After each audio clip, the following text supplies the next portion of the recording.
Good day, good day, good day. It is Saturday, the 10th of June. It's not raining, the sun is out, the birds are having a fantastic time trying to scavenge for food. I'm just going to do a bit of these are just an update of some of my Google alerts that have come across that I intend to do videos on, but I don't know enough about all the different contents. I'm just going to briefly go through all of this. This one here is quite fascinating. I was just watching a video of an Australian Aussie guy that's into finance, and I'll post his link down below. He's talking about China, how that they're also one of the economies that is going to be in a bit of financial stress. As Americans grapple with soaring food prices, Beijing might be driving the trend. The country is now stocking up on U.S. grains. Here are the details. U.S. supermarket prices have shot up at their fastest rate in decades, rising by 11% annually from 2021 to 2022. The hike driven by a looming food crisis. According to a poll conducted by biotech company Bayer, over 70% of Americans say they're seeing more empty shelves in grocery stores now than last year. Impacted by the shortage are staples like corn and bread, and at the global level, rice production saw its largest drop in 20 years. Behind the deficits, Russia's war in Ukraine. But analysts pinpoint another driver too, China, home to less than 1/5 of the world's population. China hoards more than half of the planet's grain reserves, including corn, rice, and wheat. That was an estimate from the U.S. Department of Agriculture last year. While producing its own food, China imports more agricultural products than any other country. Over the past 2 decades, the country's food self-sufficiency rate has dropped by almost 30%. Meanwhile, as Moscow seeks to limit grain exports from Ukraine, Beijing has become the biggest beneficiary. Almost a quarter of Ukraine's total exports have flowed to China, making it the biggest recipient of all. Why is Beijing obsessed with stockpiling? Analysts say the regime is wary of food insecurity, which could threaten its reign. Half a century ago, China recorded the largest famine in human history as a result of former Communist Party head Mao Zedong's radical agriculture policies. The crisis led to 30 million deaths and a decade-long socio-political upheaval known as the Cultural Revolution. The country saw similar food shortages during its 3 years of COVID-19 lockdowns.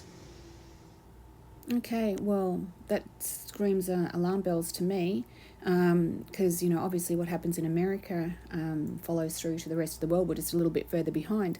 And to see Ukraine, yes, obviously, well, first of all, start with, they were talking about, the Bayer, whatever oh God, I can't even remember, the grain organisation that is stockpiling all the seeds. They're genetically modifying all the seeds, so nothing only gives one crop. You can't use those seeds again. They are sterile. So you have to go and buy more, and then they need special fertilizer, and that's what they're destroying in Pakistan and India and all those places where they're shutting all the country's economy down. And I had that spoken to me by a guy doing my Coles delivery about 1.5 years ago, and that's why I'd come to Australia to try to earn some money, because back in Pakistan, he was being priced out. The family farm was being priced out. They couldn't afford the new seeds. They couldn't afford the fertilizer. There was low crops. And then, of course, the weather was all done through all of the horrible things that are up in the sky. Got to be careful what you say. So, yeah, I'm really alarmed by all of this. I just don't understand why people can't see this happening. So anyway, there's about 5 different stories you can go off from that. But anyway, and let's go to the next one. Okay, the next one here, again, has to do with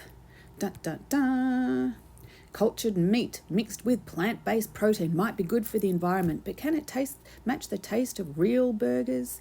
Hell no, of course it can't. No matter how much they try to state that it is, and they talk about all of that lab-grown food is meat, which I've done videos on. I'll try to link those, but I can't find them half the time. Is slaughter-free. It's not. They have to have a female animal, whether it's a cow or a pig or whatever it is, chicken, and they have to get the enzymes that go into the creation of a new embryo. That is the juice that they're looking for. And that is something that they cannot synthesize. They cannot replicate that, because that is a gift from God. It is life. So anyway, so now they're trying to say that, you can have your slider on your bamboo plate. Everything's got to be, like all of this green shit. But anyway, Impossible Foods. We knew about Impossible Foods. So this, I think, is from 2009, is it? Or is this recent? Oh, no, this is. Yeah, this is from yesterday. Okay. So it is recent. I thought it might have been from long ago. Look, they've got a bloody cricket over here. Oh, poor little cricket. Yeah, and we know what happens with Mr. Billy Gates of Hell's Impossible Food. It is full of carcinogens. It is not healthy for you. Their factory was found to be totally and utterly unhygienic, and it was contaminated. And I don't think anybody in their right mind would want to eat that. I don't even think you should feed it to your dog. Now they're going to have breakfast sausages. Wow. Wow, wow, wow, wow, wow. How lucky are we? We're going to have all of this on our burgers. I'm glad I don't eat red meat. That's all I can say. Yes, I'm glad I don't eat red meat. If it's got more than 2 legs, I don't eat it. No, I don't. I haven't since I was 16. But anyway, I'm digressing. We're supposed to be going through this quickly. And this one here, yes, countries around the world diverge on how to regulate gene editing crop revolution. So this, again, is all about the crops. We know that they're trying to destroy the crops, whether it's the bees they're trying to destroy so that there's no pollination, so the crops can't grow, or whether it's some type of horrible disease that they're putting into the seeds or into the stockyards or into the soil or into the sky. Who knows what they're doing? But they're trying to say that they need to make the plants hardier, to have bigger crops, more resistant to the climate change that is coming down upon us, and that's for our safety and for our security. So we can't dispute that now, can we? Can you see that I'm being cynical? But anyway, what's the next one? Yes, highlighting the food system program. Now this is, again, just from the other day. It's very, very similar. This here is about the First Nations. So this is specifically, I think, for Australia, or First Nation communities. Maybe they're trying to say that, the Aboriginals, they ate witchy grubs and stuff like that. They ate, they didn't have supermarkets. They ate from the land. And that's their way of trying to get the bugs into us. To try to say, if you don't eat it, you're a racist or you're a bigot. I don't know.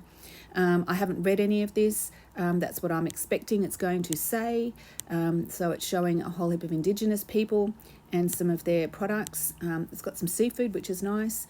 This is Vancouver. So, of course, there's Aboriginals in Canada as well as there is in Australia. Wow, I forgot about that. So this, is obviously about Canada. I thought this was Australia. As I said, I haven't read it. So BC, British Columbia. Okay, that's all right. Indigenous food security and food sovereignty. The whole thing is, though, once this global governance comes around the whole world and everybody's in this hegemony, there will be no sovereignty for each country. If you go and have a look at Mr. Schwab's book for the Great Reset, every country is allocated enough food, water and supplies for the population that they have. So is that why they're trying to shove everything together so they can make sure? I don't know. Just to confuse people. Okay, let's move on to the next one. Oh, yes. Carbon capture and oral vaccine for farmed fish. And it won a challenge. Wow. So not only are they trying to destroy the food supply in the soil and in the sky with the chickens, I'll call them the sky because they don't fly, but they're birds, and they're trying to do it to the fish. And we know that they've had farmed seafood for quite some time, and they paint it to make it look pink for the salmon and everything. And I don't like this, but they're using this to capture carbon dioxide from the plants and convert it into green methane. I thought methane was dangerous. I thought methane, kills you. If you breathe methane, it's like you're breathing in oxygen that's going to cause you some physical and psychological harm because it'll kill you. But anyway, so that's not good because it just says that they're not going to stop. No matter where we turn, we are never going to get good, decent food again. It will be over forever. And then we get to this part here. Auto chess, that was just a game that I was playing. So yes, I do play games, so I'll get rid of that. This one here, the next one, I found quite alarming actually. So I had to take a few little screen grabs. There's something to do with Ethiopia. They're closing down. Where is it? Is it here? The UN? Yeah. UN joins the US in suspending food aid to Ethiopia. Look at all that food, all that rice. How many people could that feed? How many people could use that as a commodity to actually get some water and some medical treatment? You know, that's a huge bunch of money. That's money in a starvation, famine time. That is money. That is currency, and the US is not giving. This is from Perth, here in Australia. And to find that they're basically saying that all the food is going through to the drug lords and all of the army people. You know, spokesperson for Ethiopia's government, military and foreign affairs ministry says he would not respond to Reuters' request for a comment. Provided details on the diversion of aid that led to their decision. There we go. But internal briefing by a group of foreign donors said US aid believes food had been diverted to Ethiopian military units. Well, you know, what about the people? You know, like you can't just say, I'm sorry. No, that's wrong. But anyway, so to find that's why I wanted to find out what the crisis was that was happening in Ethiopia, because we don't hear about it. We know about Somalia because we have a lot of Somalian people in Melbourne with Dan Andrews. He loves them. But I don't understand what's happening. They've got some war happening there, and Australia is giving quite a bit of money, financial aid to them, which is fantastic, but I just don't understand. But anyway, I'll leave it there. So we go on to the next one, which is a New World Order of Division or Disorder. This one here is where they're just talking about modern history, about how, you know, Ukraine and Russia and all of that, blah, blah, blah, blah, blah, blah. Or once again, the UN, all the different votes that people had, the BRICS nation and all of that. Something I was going to look into, so I'm not going to go any further onto that. And what's this one here? Again, it came from China, from sport. Once again, sport, where it was tennis with, you know, Djokovic and his anti-jab policy. And now, of course, they're turning to golf as about a new world order. There it goes. Look at that. They call it the New World Order of Golf here in Australia, to look after Australia. You know, once again, it's this slow indoctrination for the term, and they're going to try to instill how good the New World Order is. Look what it's done to golf. Look what it's done to Australia. And it's just, once again, slow drip mentality. Okay, so I won't go any further. Challenges here. The challenges of clinical data management can consent management software help. This is again for Australia. Again, I think this is all about how they know that you need to give informed consent for any medical treatment. The last time I was physically in a medical situation, obviously I had to have some blood done, and I mean prior to that, every single nurse, every time they would ask me one thing, is it okay if I do this? Do you approve? Do you accept? Do you allow? Everything had to be approved. I had to physically, and they had to have another nurse there. And this has nothing to do with the vaccine. This has nothing to do with anything to do with COVID. And they had to get my approval, my consent. Now they want to have this electronically, so they don't have to have the third person there or the second person there to go, yes, I saw. Maybe people are stating that I wasn't aware, I didn't understand. You know, we've had this 3 years of tyranny. People have become quite stupid and very submissive. So maybe that's the whole idea, to cover their back. You know that in this cosmic, karmic world, they have to tell you what they're doing. No matter whether it's good or bad, they have to give you the choice. And if you don't decide to make a choice, then no objection is uninformed consent. So if we as a community don't stand up and say, no, we're not going to stand for this, if we don't fire up and say no, they take that as we accept. And that's just the way the cosmic universe goes. And this one here, dun dun dun, I think is hysterical. Brett Sutton resigns. Wow, another Victorian goes. Another one bites the dust. another one bites the dust, another one goes, and he is a piece of crap, this man. And he is a bit of a Nancy boy, a bit of a, I think, I love you, darling. Yeah, I won't say anything, but look at him, what a smug little face. So I wonder what he's going to do. When you have a look at the other Mr. Hunt, he ended up going and working in some university somewhere on a nice policy paid job. So I wonder what Mr. Sutton's going to do. And he receives his first vaccine. Yeah, what a placebo it is. But yeah, look at me, darling. Look at my tattoos. I'm a funky man. Yeah, no, you're a moron. But I'm sorry. Yeah, so I'm not going to go any further. I'd like to see what he's going to be doing in his jobs moving forward. I'm sure he'll have a nice retirement to sit on. How many years was he in policy? Did he do his 3 or 5 years to get that, that pay for the rest of his life? Yeah, but anyway, so there you go. They're all slowly going. They know they're like rats leaving a sinking ship. And we just need Mr. Slap You in the Face, Mr. Dictator Dan. He needs to go. He's the worst. Where else have we got here? Back to school. Oh, this is for you guys in America. Illinois. I know it's nothing to do with the jibby jab. It's to just do with vaccines. They're going to really, really start to push for the 23 to 24 school year. So I'm sure it's going to be in lots of other states in America that you must be vaccinated. And they're going to go through it gives you all the different vaccinations that you must have. There they are. So if you're all from kindergarten right through to the end, you must have all of these. And then when you get to kindergarten, you just have to have those. So why do they put them all pre that and this, that, and everything else? Oh, grade 6. The ones that we don't have here in Australia, exemptions here. They give you the details for the exemptions, which is quite good. So you can protect your children if you don't agree with some of these vaccinations.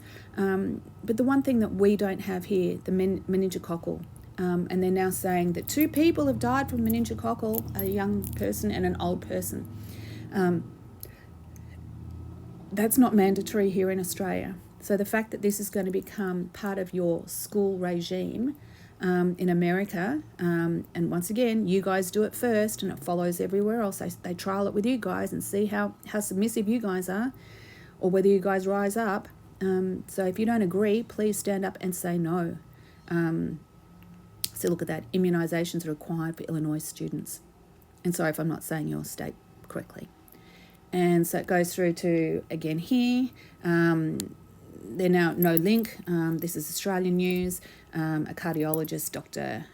Asim Mahadra, had claimed that somebody had passed away, and now they're saying no, it's a load of rubbish. What he's saying is not true. He has it wrong. So don't listen to him. He's wrong. That's basically what they're saying. Yeah, not reputable. There we go. So they're saying, they're basically saying if you pay attention to him, then you're a fool.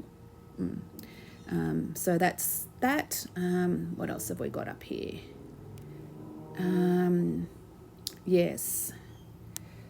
This one is quite fascinating. This is SBS, which is like the multicultural government-owned network here in Australia, and they're talking about why the vaccine rates have stalled here in Australia, and I think it's quite fascinating as to what they're saying.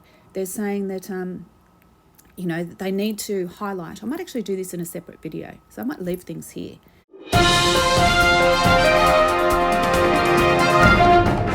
Because I think this needs a bit of topic and a bit of conversation, and I've probably rambled on too long as it is. So I might leave it here, and I'll come back to you. So please look after your family, please look after your pets, and look after anybody in your neighbourhood.